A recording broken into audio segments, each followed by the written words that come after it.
Jai Bhim, all the dignitaries, all the leaders of the BSP and Ambedkar వాళ్ళందరూ కూడా జై భీమ్లు. మీరంతా లీడర్సే, అందరం లీడర్సే. కానీ అంబేద్కర్ వాదుల లోపల ఒక స్టాగ్నేషన్ ఏర్పడ్డది. అంటే ఒక ప్లాట్యూ దశ అనేది వచ్చింది. చేసుకుంటూ వెళ్తున్నాం. ఇంకా చేయాల్సింది చాలా ఉంది. కానీ వాటిని ఏ విధంగా చేయాలనో ఒక వ్యూహాత్మక మన దగ్గర లేదు. ఒక వ్యూహాత్మక ధోరణి లోపల మనం వెళ్ళాలి. కేవలం మనం ఏం చేస్తున్నాం అంటే మీటింగ్ల వరకే పరిమితం అవుతున్నాం. మళ్ళీ వాటి యొక్క ఆచరణ అనేది మన లోపల లేదు. కాబట్టి ప్రతి ఒక్కరం కూడా వీటిని ఆచరణలోకి తీసుకురావాల్సిన బాధ్యత మనందరిపైన ఉంది. ఎందుకంటే మనంతా కూడా లీడర్సే. చేసి అనేక కార్యక్రమాలు చేసిరు, అనేక యాక్టివిటీస్ చేసిరు, అనేక స్పీచ్లు చేసిరు. కానీ వాటిని ముందుకు తీసుకెళ్లే కార్యాచరణ అనేది లేకుండా పోయింది. ఎందుకంటే అంబేద్కర్ వాది అనేది అంబేద్కర్ ఆశయ సాధకునిగా మారాలి. ముఖ్యంగా నా దృష్టికి వచ్చిన విషయంలో భాగంగా ఏంటంటే ఇప్పటికి కూడా 90% మందికి అంబేద్కర్ యొక్క నిజం తెలియదు, చాలా మందికి తెలియదు. కాబట్టి ఇప్పుడు ఎంతమందికి యూట్యూబ్ ఛానల్స్ ఉన్నాయి ఉన్న వాళ్ళందరికీ? చాలా మంది టెక్నాలజీ ఉపయోగించుకోవడం లేదు. మనం ఏ యూట్యూబ్ చేసినా, ఏ ఫేస్బుక్ చూసినా, ఏ ఇన్స్టాగ్రామ్ ఓపెన్ చేసినా కూడా అంబేద్కర్ గారి యొక్క భావాజాలం రావాలి. మనం ఏదేదో చూస్తాం, ఏదో ప్రజలకు వ్యక్తం చేయలేకపోతున్నాం, ఏదో చూస్తూ ఉంటాం, టైం వేస్ట్ చేస్తున్నాం. ఎంతమందికి యూట్యూబ్ ఛానల్స్ ఉన్నాయి ఉన్న వాళ్ళందరికీ? చాలా మందికి లేవు. టెక్నాలజీ ఎందుకు వాడుకుంటలేం మనం? మన నిజాన్ని అంతకుముందు లేదు. మన ఆరోగ్య సార్ ఏం లేనప్పుడే, మన అంబేద్కర్ గారు ఏం లేనప్పుడే ఎంతో ముందుకు తీసుకొచ్చారు నిజాన్ని. అన్నీ ఉన్నాయి మన చేతుల లోపల. ఇక్కడ కూడా చెప్తాను, మీరు సర్వే చేసుకోండి. 90% మందికి కూడా మన నిజం గురించి అవగాహన లేదు.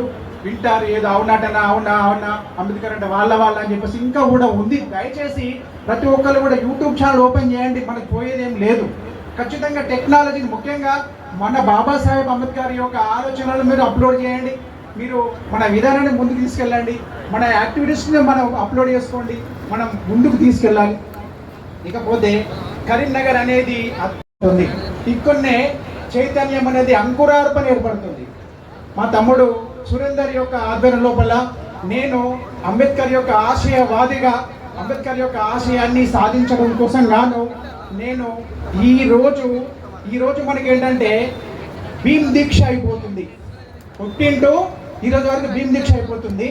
ఈరోజు నేను కుల నిర్మూలన దీక్ష తీసుకుంటున్నాను చెప్పేసి మీ అందరు సాక్షి చెప్తున్నా, మనసాక్షి చెప్తున్నాను. కుల నిర్మూలన దీక్ష మనం అందరం తీసుకోవాలి.